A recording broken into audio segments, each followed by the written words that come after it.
on a personal level, paano ba magka-love life bilang ikaw nasa magandang estado ngayon ng puso?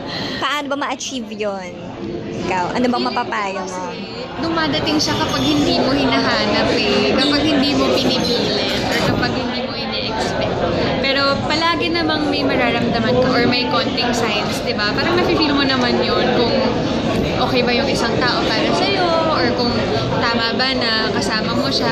So, nakakatuwa kasi yung character ko, parang ganun yung ginagawa niya. Yung mga small instances na magkakabanggaan sila. As in, naniniwala talaga ako na ganun na parang things happen for a reason kahit yung mga accidents. So, nakakatuwa na that's what my character does. So, ikaw ba, in a way, happy ka kasi ngayon na medyo meron kayong konting space in terms of work-wise, mas may excitement sa inyo ni Elmo na makita yung isa't isa after a long day work, parang gano'n.